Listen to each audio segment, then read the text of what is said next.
નમસ્કાર મિત્રો, તો સ્વાગત છે એક નવા વિડીયોમાં. સો ફ્રેન્ડ્સ, આજના વિડીયોમાં આપણે નવસારી જિલ્લામાં ફરવા માટેની ટોપ 10 જગ્યાઓ વિશે જાણીશું. સો વિડીયોમાં છેલ્લે સુધી બન્યા રહો. અને વિડીયો શરૂ કરતા પહેલાં જો તમે ચેનલમાં નવા હોય તો આવા જ નવા વિડીયો જોવા માટે ચેનલને સબસ્ક્રાઈબ જરૂર કરો. તો ચાલો વિડીયોને શરૂ કરીએ. Number 10, Janki one.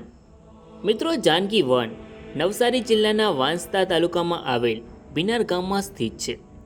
આ વનને સામાજિક વનીકરણ વિભાગ ગુજરાત દ્વારા ગુજરાત ફોરેસ્ટ્રી ડેવલપમેન્ટ પ્રોજેક્ટ હેઠળ વિકસાવવામાં આવેલ ફોરેસ્ટ્રી પાર્ક છે. મિત્રો, અહીંયા અશોક વન, પંચવટી વન, આમ્ર વન, ચંદન વન, રાશિ નક્ષત્ર વન, નવગ્રહ વન, દસમૂળ વન, ઔષધીય વન એમ અલગ અલગ પ્રકાર અહીંયા જોઈ શકાય છે. મિત્રો, એવું કહેવામાં આવે છે કે રામાયણના સમયગાળા દરમિયાન માતા સીતા આ વિસ્તારમાં રહેતા હતા, જેથી આ વનનું નામ જાનકી વન રાખવામાં આવ્યું. તમે અહીંયા ફરવા માટે આવી શકો છો. Number 9, Ubharat beach. મિત્રો, નવસારી જિલ્લામાં આવેલ ઉભરાડ બીચ અરબી સમુદ્રને કિનારે આવેલો છે. મિત્રો, આ બીચ કાળી રેતીનો બીચ છે. અહીંયા તમે આરામથી પહોંચી શકો છો. આ જગ્યા પર પાર્કિંગની સુવિધા ઉપલબ્ધ છે. ઉભરાડ બીચ પર હોર્સ રાઇડ અને કેમલ રાઇડનો આનંદ માણી શકાય છે. અહીંયા પર ફૂડ ઉપલબ્ધ છે. મિત્રો, ઉભરાડ બીચ પર સાંજનો સમય બેસ્ટ હોય છે. અહીંયા તમે ફરવા માટે જઈ શકો છો. નંબર 8, સોમનાથ મંદિર. મિત્રો, સોમનાથ મંદિર જે નવસારી જિલ્લાનું સૌથી આકર્ષક પર્યટન સ્થળ છે, જે નવસારીથી 25 કિલોમીટર દૂર બિલીમોરા શહેરમાં સ્થિત છે. મિત્રો, આ મંદિર ભગવાન શંકરને સમર્પિત છે, જ્યાં તમે સ્વયંભૂ શિવલિંગના દર્શન કરી શકો છો. મિત્રો, નવસારીમાં આવેલ સોમનાથ મંદિર વિશાળ ક્ષેત્રમાં ફેલાયેલું છે, જેનું વાતાવરણ અદ્ભુત છે. અહીંયા દર્શન કરવા માટે મોટી સંખ્યામાં પ્રવાસીઓ આવે છે. તમે અહીંયા ફરવા માટે જઈ શકો છો. નંબર 7, નેશનલ સોલ્ટ સત્યાગ્રહ મેમોરિયલ.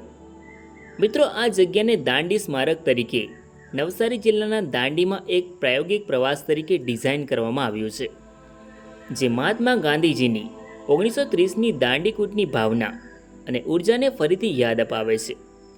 મિત્રો, અહીંયા મુલાકાતીઓને પ્રસિદ્ધ દાંડી કૂચ અને મીઠા માટેના સત્યાગ્રહ અભિગમના ઇતિહાસની કલ્પના કરવા માટે સ્મારક દ્વારા માર્ગદર્શન મળે છે. મિત્રો, આ જગ્યા ઐતિહાસિક રીતે ખૂબ જ મહત્વ ધરાવે છે. તમે અહીંયા ફરવા માટે જઈ શકો છો. Number 6, Vansda national park. મિત્રો, વંસદા નેશનલ પાર્ક નવસારી જિલ્લાનું મુખ્ય પ્રવાસન સ્થળ છે. આ ઉદ્યાન 24 કિલોમીટર સ્ક્વેર ક્ષેત્રફળમાં ફેલાયેલું છે. વંસદા નેશનલ પાર્કમાં 450થી વધારે પ્રજાતિઓના છોડ છે. અહીંયા વાઘ, રીંછ, હરણ, શિયાળ અને ઉડતી ખિસકોલી વગેરે વંસદામાં જોવા મળે છે. અહીંયા પક્ષીઓમાં 115થી વધારે પ્રજાતિઓ જોવા મળે છે. અહીંયા જોવાલાયક અને ફરવાલાયક ઘણી જ વસ્તુઓ છે. અહીંયા તમે પરિવાર અને મિત્રો સાથે ફરવા માટે જઈ શકો છો.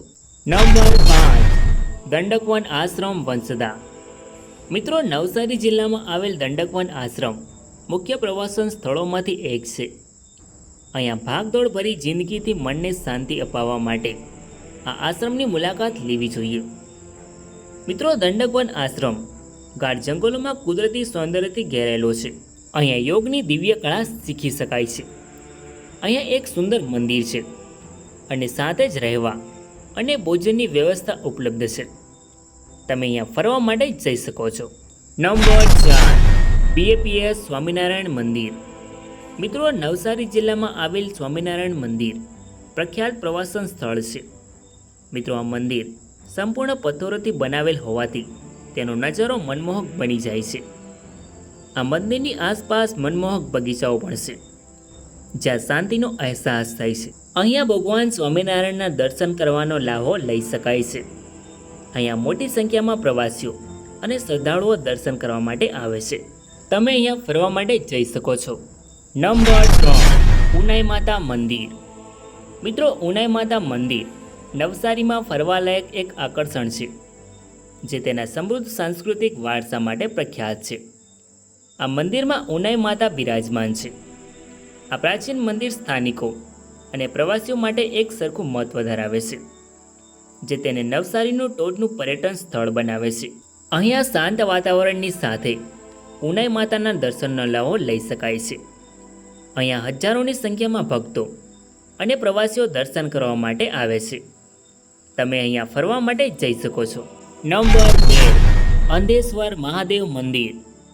મિત્રો, નવસારીથી 17 કિલોમીટરના અંતરે અંધેશ્વર મહાદેવ મંદિર આવેલું છે, જે અમલસાડ શહેરમાં આવેલું છે. મિત્રો, આ મંદિર દક્ષિણ ગુજરાતના લોકોમાં અત્યંત લોકપ્રિય મંદિર છે. આ મંદિર વિશાળ વિસ્તારમાં ફેલાયેલું છે અને દેશભરમાં 12 જ્યોતિર્લિંગોને સમર્પિત એક વિશેષ ભાગ પણ ધરાવે છે. અહીંયા પાર્કિંગ, રહેવા માટે ધર્મશાળા તેમજ બાળકોને રમવા માટે બગીચાઓ પણ છે. તમે અહીંયા દર્શન કરવા માટે જઈ શકો છો.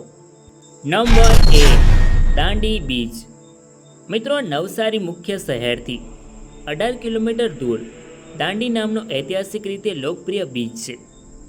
નવસારી જિલ્લાના જલાલપોર વિસ્તારનો આ એક ભાગ છે. મિત્રો, 1930માં જ્યારે મહાત્મા ગાંધીજીએ તેના મીઠાના સત્યાગ્રહ માટે સ્થાન તરીકે પસંદ કર્યું, ત્યારે તે વિશ્વભરમાં પ્રસિદ્ધ પામ્યું. મીઠા પર ટેક્સ લાદવાના વિરોધમાં તેમણે હજારો લોકો સાથે અમદાવાદથી અહીંયા સુધી કૂચ કરી હતી. મિત્રો, આ બીચ સાંજના સમયે શાંતિ માટે વિતાવવા એક આદર્શ સ્થળ છે. તમે આ ફરવા માટે જઈ શકો છો. સો ફ્રેન્ડ્સ, આ હતી નવસારી જિલ્લામાં ફરવા માટેની ટોપ 10 જગ્યાઓ. આઈ હોપ કે તમને આ વિડીયો ગમ્યો હશે. સો વિડીયોને લાઇક કરીને કમેન્ટમાં તમારી મનપસંદ જગ્યાનું નામ જરૂર લખો. અને ચેનલમાં નવા હોય તો આવા જ અવનવા વિડીયો જોવા માટે ચેનલને સબસ્ક્રાઈબ જરૂર કરો. ધન્યવાદ.